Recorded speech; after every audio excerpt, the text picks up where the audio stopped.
Bien, bonjour à tous, merci aux organisateurs de m'avoir accueilli et puis de me permettre de m'exprimer ici auprès de vous. Donc je me présente rapidement, Maurice Chevreau, je suis doctorant en sociologie au centre Max Weber de l'Université Lyon 2 et je prépare actuellement une thèse sur le traitement public de l'exclusion en milieu rural.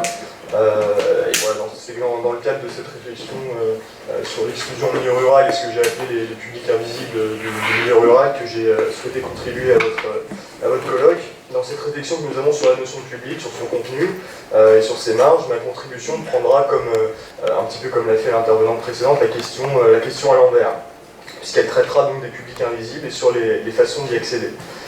Mon sentiment, en effet, c'était qu'en interrogeant ces non-publics et sur les raisons pour lesquelles il était difficile de les reconstituer, il était possible d'envisager une approche méthodologique différente de cette notion, par ailleurs transversale à toutes les disciplines, comme en témoigne ce colloque. Alors c'est pourquoi j'ai souhaité vous parler aujourd'hui de ce qu'il m'est donné à voir sur mon terrain d'enquête, que j'ai investi il y a maintenant 2 ans dans le cadre de mon doctorat, mais aussi que j'ai investi par choix méthodologique en tant qu'acteur de terrain, en tant que travailleur social.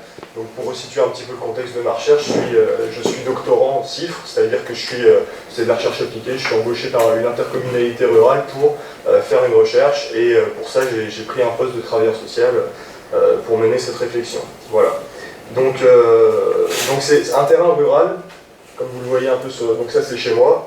Ça me permet peut-être de reconnaître les clochers. Bon, l'anonymisation, pour certains, ce sera peut-être pas tout à fait... mais je garderai comme ma collègue précédente l'anonymisation du lieu. Mais bon, c'est un clocher très connu quand même, hein, pour ceux qui le reconnaissent. Voilà. Donc c'est un terrain rural où les problèmes d'isolement et d'accessibilité sont bien connus et où j'ai été missionné donc par cette intercommunalité, une communauté de communes, pour reconstituer le public d'un service de médiation, en fait, un service de médiation de proximité. Et c'est à partir de cette expérience que j'ai pu construire quelques hypothèses méthodologiques que je souhaiterais vous livrer. Pour cela, donc, ma contribution s'articulera autour de 2 grandes parties. Premièrement, la présentation rapide de mon contexte de recherche et du dispositif de ma recherche. Ensuite, la présentation des observations que j'ai pu relever au quotidien sur le terrain en tant qu'acteur et lesquelles ont découlé mes hypothèses méthodologiques, que je vous livre tout de suite en préambule, comme ça vous en aurez connaissance pendant la contribution.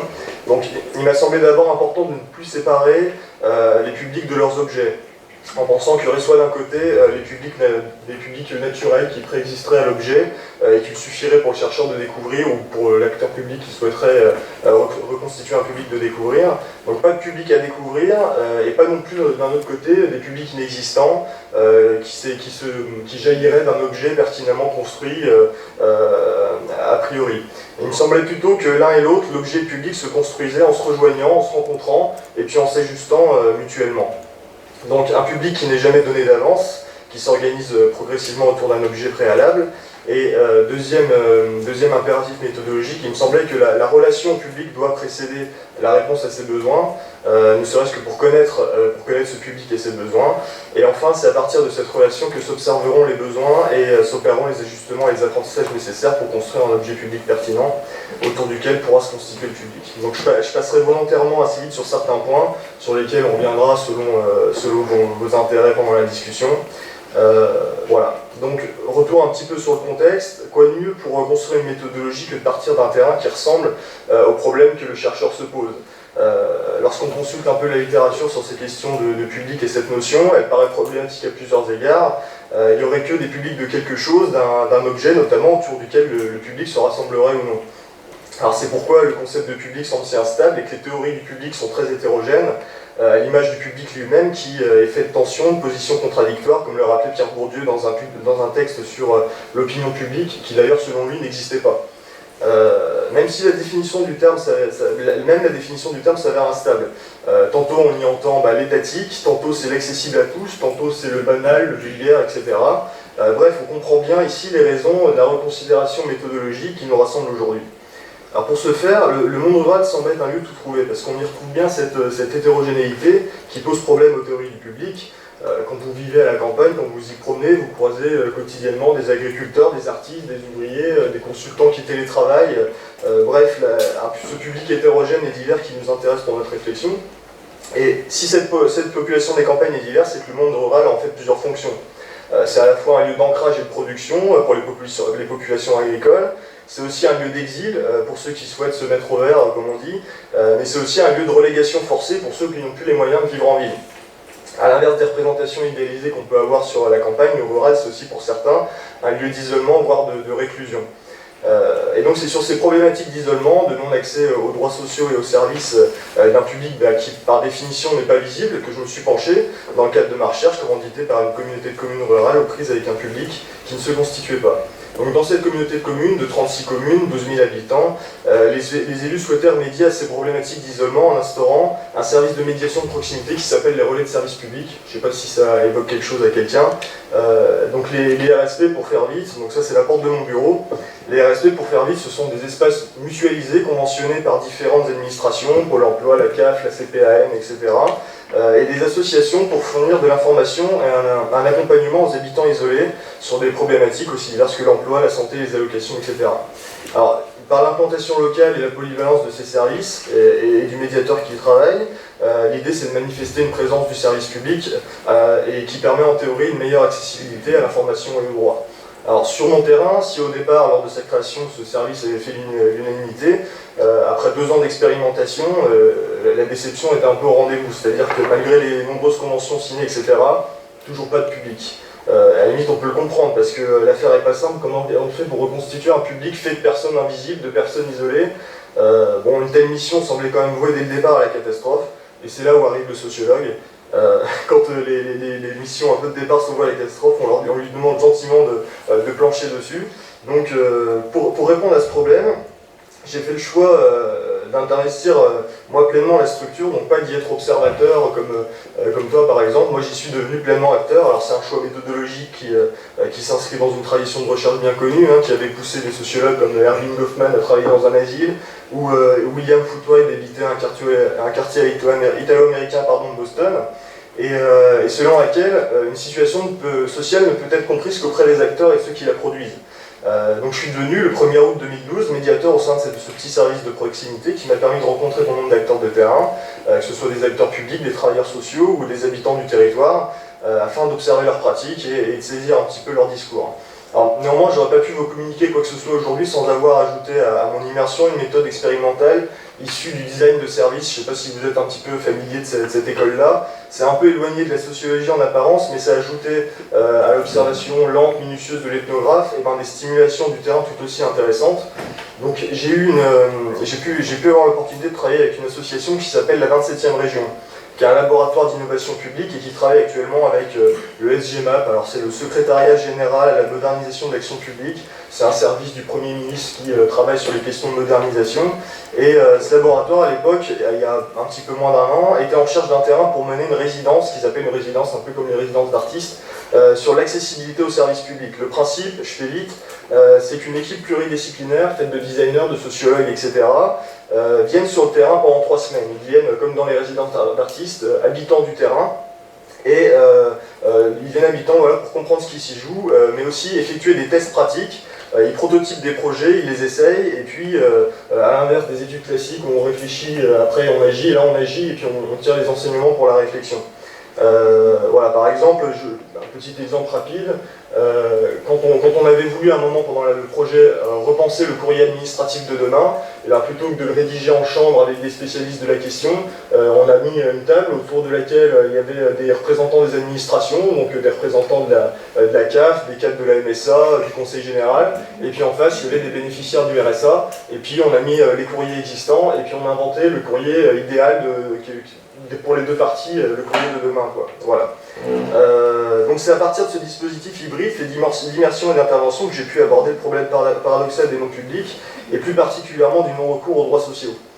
Donc c'est un problème sensible, puisque toute la réforme de l'État-prévidence et des préceptes actuels qui ont été évoqués tout à l'heure, de la décentralisation, de l'activation, de la responsabilisation, cette réforme, elle met au centre la personne, elle met au centre le public. Mais comment est-ce qu'on les déploie, ces nouvelles modalités de l'intervention sociale, par exemple, quand ceux à qui l'aide est adressée ne sont pas intéressés? Donc revenons un petit peu en arrière, le 1er août, me voici médiateur du relais de service public, du service de médiation. Je prends place dans un petit bureau qui donne sur la place du marché de la ville-centre. Donc vous voyez un petit bureau improvisé avec 3 panneaux de bois dans des locaux municipaux. Je partageais, c'était les locaux de l'école primaire, vous voyez, de l'autre côté il y avait la salle des instituteurs. Donc ça c'est les joies du bricolage au niveau local. Donc j'ai investi ce bureau-là, et puis bon, les semaines passent et effectivement, lui, le public ne passe pas vraiment. En un mois, j'ai dû voir en tout et pour tout 10 personnes, ce qui était pas sans me déranger, parce que quand elles venaient, c'était pire, tellement les demandes étaient variées, je ne savais pas comment les appréhender, encore moins y répondre. C'était un jour, telle allocation de la CAF, comment je peux, est-ce que vous êtes sûr que le formulaire est bien rempli? Après c'était, je viens de l'étranger, j'ai besoin d'ouvrir mon contrat d'eau, j'ai besoin de trouver une garde d'enfant, et puis je vous passe la petite mamie qui vient pour que je règle son imprimante, ou qui me demande comment on fait pour stériliser son chat. Voilà, je vous passe ces détails-là. Bref, le flou total, quoi. Et c'est un flou qui au départ me poussait à croire que c'était justement le problème, que le service était indéterminé, et que c'est pour ça qu'il n'était pas fréquenté, parce qu'on pouvait se dire avec raison, pourquoi des gens viendraient dans un service s'ils ne savent pas ce qu'il y fait, quelles sont ses fonctions. Donc mes premiers efforts ont consisté à clarifier les missions et à m'y restreindre, donner de l'information, orienter, éventuellement procurer un accompagnement très léger, surtout pas se limiter aux services existants, parce qu'il y avait des gros problèmes entre services en termes de concurrence, de sentiment que chacun volait le public de l'autre, etc. Bienvenue dans le monde du travail social. Et j'ai compris rapidement qu'en suivant cette voie, ce serait impossible de reconstituer le public, parce que constamment le public me poussait, lui, au débordement. Alors, par bon sens, par goût d'expérimentation aussi, j'étais quand même dans le cadre d'une recherche, j'ai donc essayé d'accepter ce débordement. Il y a Michel Canon qui dit quelque part que les débordements ne font de dégâts que si on s'échine à vouloir les contraindre, à les contenir. Donc c'est d'ailleurs ce qui se passe dans certains guichets de l'administration où les agents sont chronométrés dans la relation qu'ils ont au public et qu'on leur demande de se concentrer sur des demandes sur lesquelles ils sont vraiment spécialisés. Et moi, pour ma part, j'ai essayé de suivre le public là où il m'emmenait, quitte à parfois me faire clairement instrumentaliser, à sortir de ma mission. Mais mon intuition me disait que pour reconstituer le public, il fallait saisir les perches qu'il me tendait. Alors c'était une intuition qui se trouvait confirmée par les lectures que j'avais pu avoir des auteurs pragmatistes, comme par exemple John Dewey qui a écrit tout un ouvrage sur la question du public et ses problèmes, et dans lequel il dit notamment que pour reconstituer un public, par définition hétérogène et dispersé, il ne faut pas considérer l'unité comme étant à trouver, mais à produire. Alors dans cette posture-là, le chercheur n'est plus un simple observateur, il participe à la création du monde qu'il observe comme tout acteur, et le public n'est pas une entité préexistante, déjà constituée à découvrir, mais plutôt quelque chose qui doit se composer, s'organisant en situation à partir d'associations qui, elles, existent bien. Et ces principes pragmatistes, si on remet d'ailleurs bien la définition du public qu'avait pu donner Jean-Pierre Sorlin dans un article un peu fondateur sur la question, qui lui parlait du public, je cite, comme une association qui n'est pas donnée d'avance et qui ne se définit pas à travers l'objet autour duquel elle se constitue. Donc paradoxalement, ce sont ces théories de l'action qui mettent au centre de leur théorie les attachements et au cœur du comportement, ces attachements au cœur du comportement des individus, qui m'ont permis de reconstituer le public et non pas les théories que je pouvais croiser au départ sur la désaffiliation, l'exclusion, etc. et qui coupaient les individus de leurs attaches. Paradoxalement encore, et contrairement à une hypothèse de départ, c'était pas la clarification qui permettait de reconstituer le public, mais bien plutôt l'indétermination du service. Qui me permettait du coup d'aménager un espace de rencontre avec le public, de m'y ajuster pour ensuite identifier et traiter leurs besoins. Alors, cette nouvelle hypothèse, elle contredit bien sûr tous les principes de l'administration actuelle, telle que l'a décrivait déjà en son temps Max Weber, c'est-à-dire une administration impersonnelle, où les compétences et la hiérarchie sont claires, où on recrute les agents sur un diplôme bien établi, académique.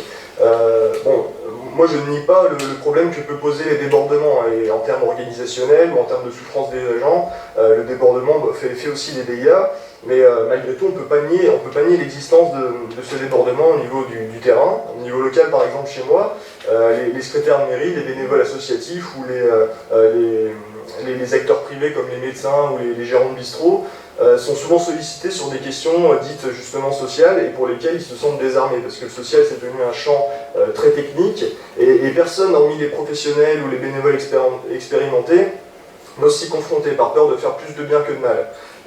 Alors le problème c'est qu'on peut le comprendre ça, on fuit la relation, mais justement en fuyant la relation, eh ben, on se coupe du public et on ne se permet pas de le reconstituer.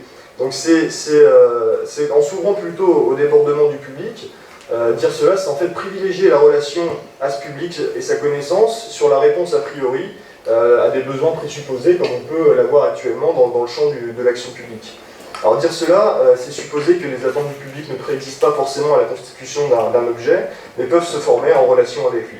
Voilà, donc c'est dans cette optique-là que dans le cadre de mon activité professionnelle, j'ai pu me rendre sur des lieux où je pouvais trouver le public qui lui ne venait pas, des lieux comme des lieux de distribution alimentaire comme type les Restos du Cœur ou au domicile des gens.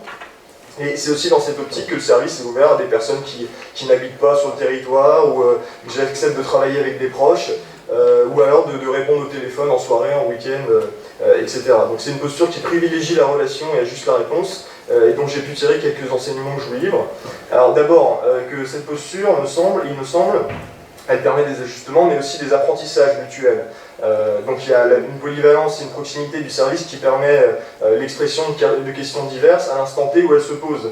Ce qui n'est pas rien quand on connaît un petit peu le caractère volatile d'une partie du public qui sollicite les services sociaux. Il y en a beaucoup qui viennent sans rendez-vous, il y en a qui manquent les rendez-vous, il y en a qui viennent sans les documents pour faire les démarches, voire qui refusent carrément certaines démarches. Donc l'idée c'est de jouer en fait le jeu de la relation dans des conditions que eux aussi fixent, qui sont aussi fixées par le public, à partir de leur formulation, de leurs intuitions, et de fait on instaure un climat de confiance et d'expression des besoins réellement ressentis par ces publics. Alors c'est une posture évidemment qui a ses limites. Qu'est-ce qu'on fait quand on est le service public et qu'on est sollicité comme j'ai pu l'être pour faire des rencontres amoureuses sur internet ou pour acheter des billets pour le Maroc avec un RSA? Bon, le service public ne peut pas répondre à tout, ça c'est clair, mais néanmoins, il peut tout considérer. Il peut tout considérer, et en faisant cela, il ouvre le champ des possibles dans la relation, et il s'ouvre à l'expression de problèmes réellement publics. Je vous livre un exemple très rapide. J'étais en permanence un jour au Resto du Cœur, là quelqu'un qui vient me voir avec un iPod. Il me dit « mon iPod ne fonctionne pas ». Réaction typique du travailleur social lambda, écoutez, il y a la queue, j'ai pas le temps, je suis pas là pour ça. Moi je fais le choix de considérer la demande. Je prends 5 minutes, je regarde si l'iPod marche ou pas, bon j'y arrive pas, c'est pas grave, merci, vous avez essayé. La fois d'après, il revient, j'ai un problème, cette fois j'ai un problème d'assurance, il y a eu un dégât des eaux chez moi, comment je fais pour faire fonctionner l'assurance? Je lui dis, bah, il faut des photos, j'ai pas d'appareil photo, bon bah c'est pas grave, je passerai chez vous, on prendra les photos, on enverra à l'assurance, ok, pas de problème, je vais chez lui. Et puis là, je vois qu'il habite dans une maison, c'est un chantier en fait, il y a 4 murs et un toit, rien d'autre, pas d'eau, pas d'électricité, pas de sanitaire, rien du tout. Bon, ce que je vous montrer par là, c'est qu'en considérant des demandes qui arrivent, juste en les considérant, on s'ouvre les possibilités de traiter des problèmes qui sont réellement publics derrière. Alors, on passe d'un iPod qui dysfonctionne, au final, à un problème de logement, d'habitat indigne, qui est une politique publique menée actuellement. Et le fait de répondre au départ à l'iPod, ça m'a permis de répondre ensuite, de mettre en place un accompagnement avec un travailleur social spécialisé, etc. Donc voilà, c'est un petit peu ce fluide-là que je voulais illustrer par cet exemple. Et qui montre comment des problèmes non publics peuvent mener à des problèmes publics quand ils sont considérés. Au-delà du repérage des besoins du public, cette posture permet également l'apprentissage de certaines règles, par exemple celle de l'administration, comme elle permet l'apprentissage de son public. Je vous passe des exemples où j'ai été sollicité par des gens pour frauder l'administration, pour la frauder, mais alors du coup ça permettait de faire de la pédagogie sur ce qu'était l'administration, comment fonctionnait l'administration, et d'empêcher la fraude à la base, vous voyez par exemple. Voilà, mais au-delà de ces ajustements indispensables, et puis j'en terminerai avec un dernier enseignement, une dernière hypothèse, cette ouverture permet, il me semble, d'enrôler le public dans sa propre constitution. Alors je m'explique. En cherchant au départ comment et pourquoi une personne venait au relais de service public, je voyais bien souvent que son orientation elle avait été faite non pas par mes partenaires de l'administration, mais bien plutôt par des citoyens eux-mêmes, en fait, par les gens du coin qui connaissaient le service, et c'est rien d'autre finalement que le bouche à oreille qu'on connaît, mais qui est toujours laissé dans le champ de l'informel.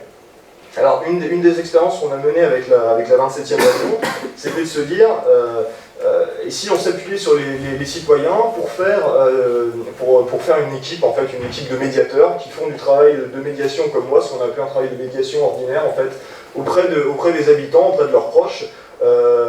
Et on s'était dit, voilà, donc on a rassemblé, vous voyez, je ne sais pas si on voit bien en haut, il y a la photo où on a fait un apéritif avec une dizaine de personnes qui venaient me voir au relais de service public, et chez qui on sentait un potentiel parce qu'ils ramenaient des gens, ils faisaient de l'information, ils faisaient de la médiation en fait eux aussi. Et donc on s'est dit, on va essayer de décupler leur potentialité de médiation en leur donnant des outils, donc en fabriquant, voilà, bon, c'est du prototypage en situation pour essayer de faire des essais. Donc on a fait ce qu'on a appelé un kit du médiateur ordinaire. Ça prenait la forme d'un petit carnet dans lequel il y avait dedans des fiches diagnostiques, des numéros importants, des fiches de contact, etc. Alors l'expérience, là où elle était, il me semble, intéressante, c'était pas du tout dans la pertinence de l'objet, parce que l'objet n'avait pas vocation à être parfait, il avait vocation à provoquer une situation. C'est-à-dire celle où les citoyens sont légitimés pour faire de la médiation et nous permettre de toucher ce public isolé, vous voyez. Parce que le public isolé, il n'est jamais complètement isolé, il a toujours un voisin, il a toujours un élu, il a toujours... Donc on s'appuyait sur ce réseau-là, à partir de l'objet. Alors l'objet, il a été complètement soit inutilisé, soit complètement détourné. Il y a une personne qui nous avait dit, ce qui m'intéresse dans votre cahier, c'est les pages blanches. Bon merci pour notre travail accompli. Ça m'intéresse, les pages blanches m'intéressent parce qu'elles vont me permettre de reprendre la question telle qu'on me l'a posée et je l'amènerai au médiateur et puis je fais une correspondance entre les deux. Donc voilà, il y avait une appropriation de l'objet qui était intéressante. Et au-delà de ça, c'était pas tellement l'usage de l'objet, mais le fait que les gens soient enrôlés dans cette mission de médiation, j'en termine là, et le fait qu'on la légitime et qui permettait que le public se mobilise lui-même pour reconstituer le public du service. Voilà. Bon, pour conclure, voilà les trois principes que je vous ai présentés. Indétermination de l'objet, ouverture à la relation et enrôlement du public ne sauraient s'appliquer sans un certain changement de posture dans la perception qu'on peut avoir du public et la construction de l'objet. Pour conclure, moi j'aimerais ouvrir la réflexion sur cette posture inévitablement modeste que doit revêtir celui ou celle qui cherche à constituer un public. Parce que quand on dit qu'un public n'est pas une entité donnée d'avance, mais un ensemble à organiser progressivement autour d'un objet partiellement déterminé, quand on dit qu'il faut privilégier la relation sur la réponse aux besoins a priori pour permettre l'avènement d'un public qui contribuera en plus lui-même à sa propre mobilisation, et ben on contredit, en tout cas pour le sujet que je travaille moi, la posture d'une administration souvent en surplomb vis-à-vis de son public. Or, les principes qu'on a esquissés ici engagent une posture où on accepte, pour rassembler un public, de ne pas dire à l'avance ce qui doit être fait, de se dire que des essais, des erreurs peuvent être faits, voire des retours en arrière peuvent être autorisés, et que le public ne peut pas être mis de côté dans la construction des réponses qui lui sont adressées pour ses besoins. Voilà. Mais bon, cette discussion elle engage un autre débat sans doute à poursuivre pour tous ceux qui ont à composer un public ou à éclaircir cette notion, qui restera de toute façon instable parce que pluriel. Voilà. Je vous remercie.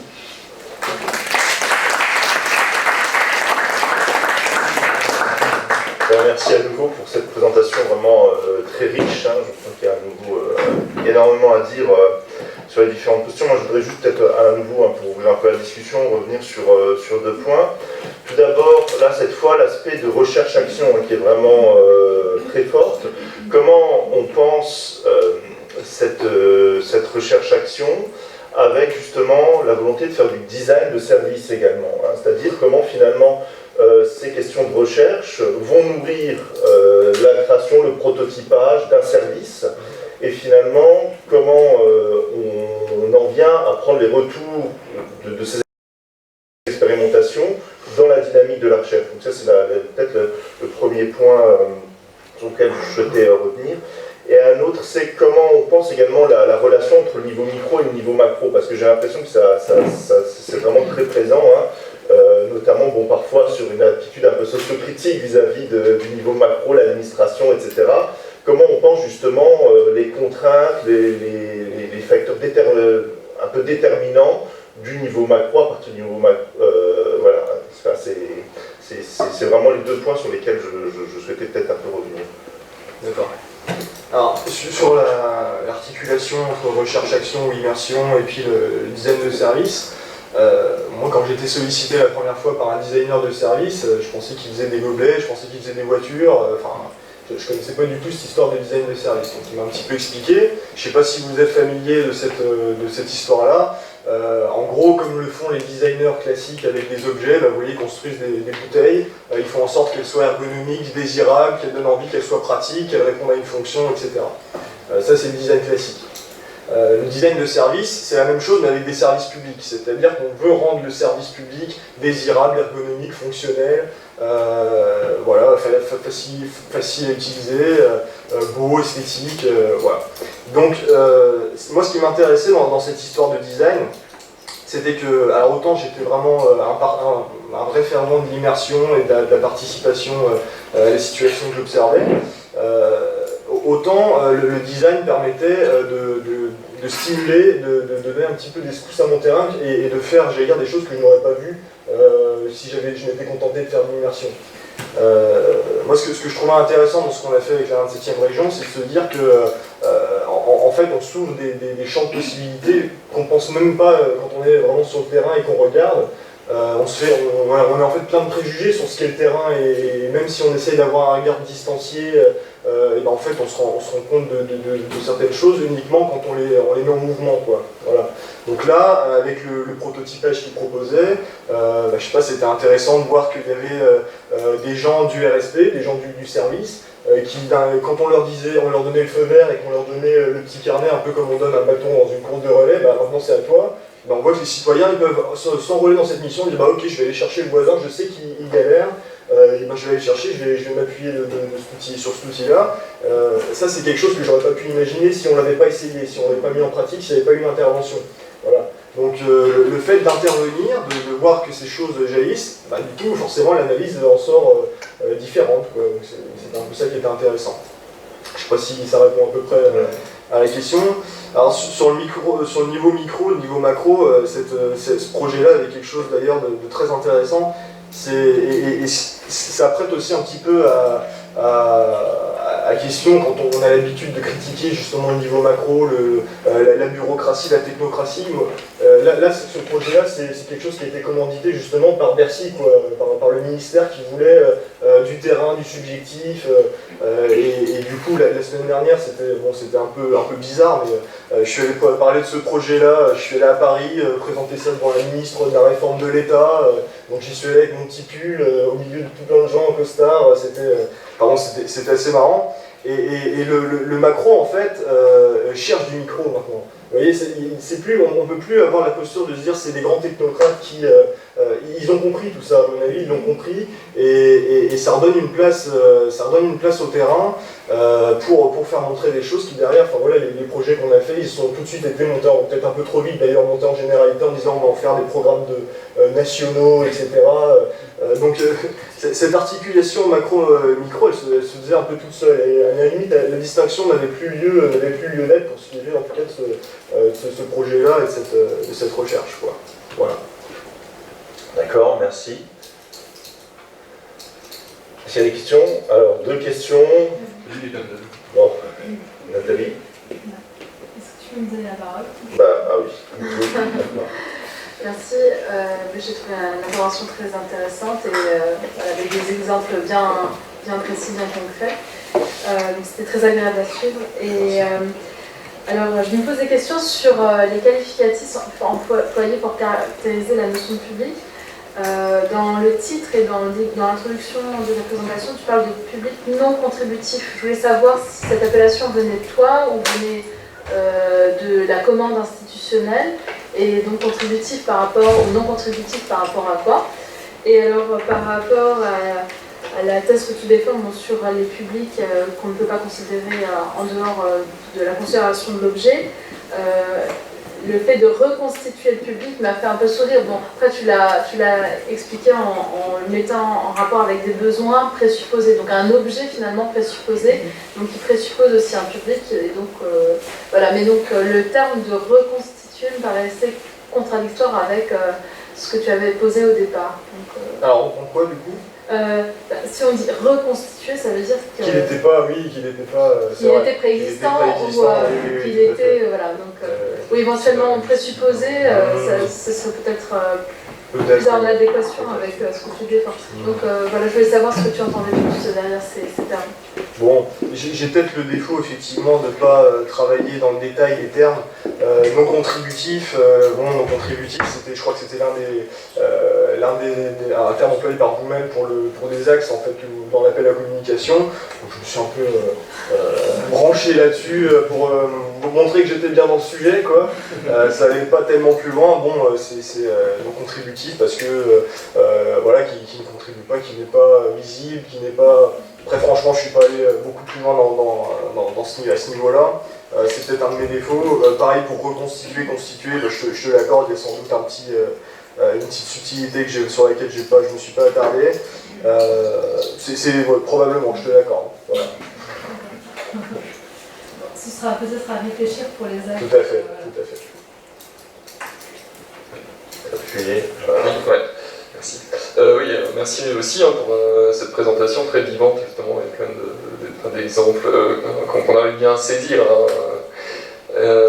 Du coup, moi j'avais une question, peut-être qui poursuit un peu dans cette idée que le public n'est pas préexistant, mais qu'il faut le construire, et que c'est une sorte, entre guillemets, du coup, d'artefact du chercheur. Je prenais du oui, mais tu allais à l'encontre de l'idée de public construit par l'administration, c'est ça? Mais du coup, moi, ce que je me pose comme question, c'est est-ce que tu as pu sentir ou saisir un espèce, alors je sais pas si on pourrait parler de sentiment d'appartenance, mais de comment les gens, eux, se considèrent comme étant des publics de l'administration et comment eux-mêmes, si tu veux, pensent faire partie de cette communauté ou pas. Du coup, et qu'est-ce qui en ferait des non-publics? Dans ce cas, pourquoi est-ce qu'ils ils se retrouvent pas, ou ils se voient pas comme des personnes pouvant bénéficier finalement de ce service. Donc là, du côté un peu plus subjectif et de sentiment d'appartenance à la communauté. Alors, quand j'essaie de dire qu'effectivement le public ne préexiste pas, il y a un moment, quand j'ai cité Duel, justement, ce qui préexiste, c'est quand même des associations entre les gens. Il y a des choses qui existent, c'est-à-dire que les gens sont liés plus ou moins entre eux. Il y a des associations, et que ça, c'est concret, ça existe. C'est-à-dire, un tel connaît, un tel a une relation à un tel, ça, on peut le voir et s'appuyer dessus. Ce qui n'existe pas, c'est les catégories, a priori, sur lesquelles on s'appuie, pour construire un objet sur lequel on va se dire, ben voilà, là mon objet, je l'ai bien construit en position avec ce que je sais de ce public-là, j'ai consulté tel sociologue qui a bien travaillé le sujet, il sait comment ce public pense, etc. Bon, ce que j'ai voulu dire par là, c'est que quand on fait ces hypothèses-là, généralement, ça peut peut-être passer en milieu urbain, si vous voulez, parce qu'en milieu urbain, il y a une démographie telle qu'on arrive toujours à grappiller et à trouver ce qu'on croyait être le public auquel on s'adressait. Quand on fait ça en milieu rural, avec la démographie qu'il y a, eh ben c'est voie et l'échec, parce que si on se fait des hypothèses a priori sur ce qu'est le public rural, sur comment on va toucher les publics isolés, et comment ce public se sent ou non, enfin, en fait, j'en suis vraiment pas à ce niveau-là de réflexion. Je sais même pas si le public lui-même se pose la question de savoir si il est public ou non de l'administration, s'il se sent légitime. Enfin, je crois que ce niveau-là, mais en tout cas pour les gens que je rencontre au quotidien, c'est pas des questions qu'ils ont vraiment à l'esprit, quoi, si tu veux. Ce que je voulais montrer, plus simplement, c'était de dire que il faut un minimum, un objet minimum, il faut un noyau, quoi. C'est-à-dire que si on fait rien, si on se dit l'objet va sortir du public, c'est comme si on dit le public va sortir de l'objet, ça marche pas. Donc il faut un noyau de base à partir duquel va commencer à réagir un public. Donc le public va arriver sur ce noyau, puis il va le tester, il va essayer de l'éprouver. Il va se dire, bon bah ici, qu'est-ce qu'on peut faire, est-ce que je peux faire ça, est-ce que vous pouvez faire ça pour moi, et en fait c'est lui qui va donner le contenu au noyau qu'on met au départ. Et c'est comme ça qu'on va construire l'objet public, à mon avis, pertinent, parce qu'il sera, on dit qu'on construit, enfin maintenant c'est des termes qui sont repris à tout va, mais c'est plutôt cette rencontre entre l'objet minimal, le public volontaire au départ qui s'y rend, qui me paraît méthodologiquement indispensable à aménager. C'est la rencontre entre les deux, en fait, c'est la rencontre entre les deux.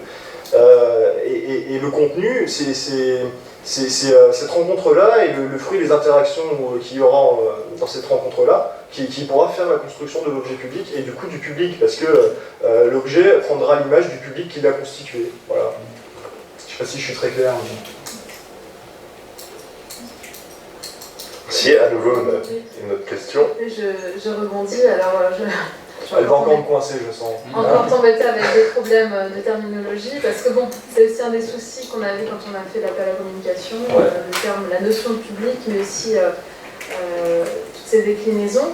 Et ce qui m'a semblé assez intéressant dans ton exposé, c'est la notion de besoin. Donc l'objet, finalement, si j'ai bien compris, dans le service public, c'est un besoin qui répond, voilà, un service qui répond à un besoin. Et donc, Je reviendrai sur le terme d'usager, donc qui est employé, c'est un peu le terme officiel. Donc c'est gentil d'utiliser la notion de public ou le terme de public dans vos exposés, mais vous n'êtes pas obligé. Hein. Et donc je voulais savoir, je sais qu'il y a des rapprochements qui sont faits entre le terme public et d'usager, mais voilà, en entendre ton intervention, je me dis que usager est beaucoup plus pertinent que public. Je ne sais pas ce que tu en penses. Oui, parce que ça partirait des usages, quoi. Donc effectivement, c'est le terme emprunté actuellement par l'administration, l'action en général dans l'action publique pour parler des gens en fait, des usagers. Bon, c'est un peu un terme qui vieillit et qui est critiqué aussi au sein de l'action publique, quoi. C'est-à-dire quand on parle des usagers de l'action sociale, on a un peu l'impression qu'on parle de Kleenex usagers, on a un peu l'impression qu'on parle voilà, que c'est pas un terme qui... en fait, on n'entend pas tellement cette notion d'usage qui, elle, est effectivement pertinente. Alors, plutôt usager ou plutôt public, je sais pas, parce que même de parler d'usager, ça voudrait dire qu'on présuppose des usages ou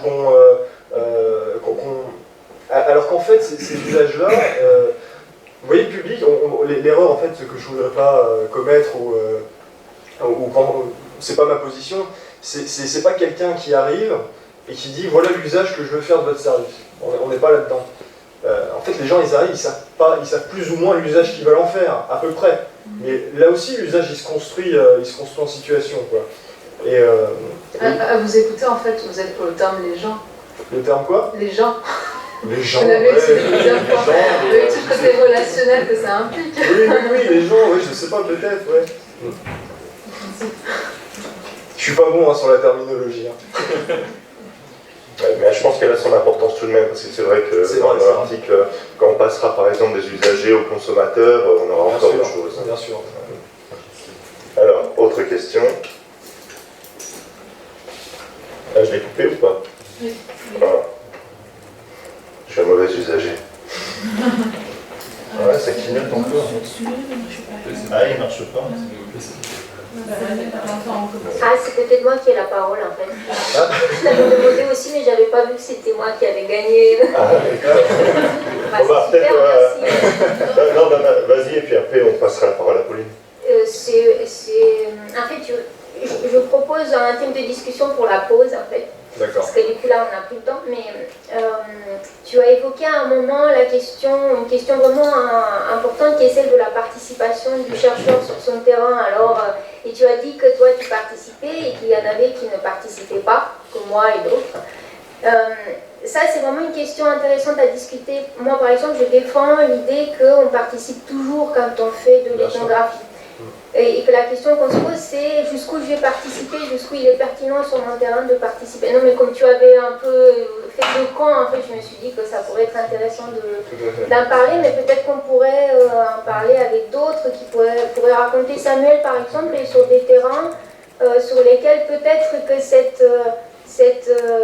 idée du pur observateur pourrait être discutée. Moi je la défends pas du tout, hein, mais c'est vraiment une question à discuter en fait. Jusqu'où on participe, est-ce que c'est possible de faire de la simple observation? De mon point de vue, non en fait. Juste observer, c'est pas possible. Pour moi on interagit de toute façon, mais c'est vrai que c'est un point de vue qui a été développé. Enfin, je pense à l'article de Gold par exemple. Enfin, voilà pour la pause. Bon, ok, pour la pause alors. Merci pour la remarque. Donc, je vais passer la deuxième parole. Du coup, je vais proposer aussi un thème de discussion pour la pause. Ou pour le repas après. Voilà. Moi, ça concerne plutôt... j'ai rarement vu des projets construits comme ça, l'agir directement sur le terrain. Et j'aimerais savoir ce qui te distingue en tant que chercheur dans ce que tu proposes de l'acteur de terrain. Parce que je ne situe pas bien la frontière et j'aurais très envie de la connaître pour pouvoir peut-être moi aussi essayer des choses comme ça. Où est-ce que tu situes cette distinction? Qu'est-ce que ça apporte d'être chercheur dans la résolution de problèmes par rapport à un acteur de terrain? Bon, je pense, alors, ça va peut-être faire un peu prétentieux, mais je pense que ça apporte quand même un certain niveau de réflexivité. non pas que les acteurs n'ont pas de flexibilité, c'est pas ce que je veux dire. Ce que je veux dire, c'est que quand on est acteur et chercheur, ben on fait des allers-retours entre le terrain, qu'on vit au quotidien, puis la recherche, des textes figés, des gens qui ont posé des idées sur du papier. Et qu'en fait, c'est cet aller-retour en fait, que moi j'ai avec la recherche qui me permet du coup de voir différemment le terrain sur lequel je suis, et puis bah, de le tester aussi différemment ou d'y voir d'autres choses, quoi. C'est-à-dire qu'en faisant des allers-retours comme ça, il y a un moment où je vais être sur une idée, puis je vais croiser un texte, et puis ça va me rappeler une expérience pratique, subjective que j'ai pu avoir sur le terrain. Du coup, je vais voir le terrain différemment. Et puis, ça permet aussi de rendre compte de la situation d'une manière un peu, disons, je ne sais pas, élaborée, ce qui est assez demandé pour les gens qui font de la commande auprès des sociologues, quoi. Vous voyez, les élus, quand je suis à la fois acteur de terrain et puis en capacité de faire de l'analyse et puis de rendre compte de ce qui s'y passe, bah, du coup, ils sont contents parce qu'ils peuvent s'en saisir. Et ce qu'ils disent, c'est que la plupart du temps, les sociologues, quand ils nous parlent, on a un peu du mal à se saisir de ce qu'ils nous disent, quoi. Et là, ça permet aussi de remettre un peu d'action à partir de la théorie sur du terrain, il me semble, et du coup de revoir différemment le terrain, et ainsi de suite, quoi. C'est une espèce de boucle perpétuelle entre la théorie et la pratique, quoi, mais qui permet aussi d'affiner les choses, je sais pas. Voilà.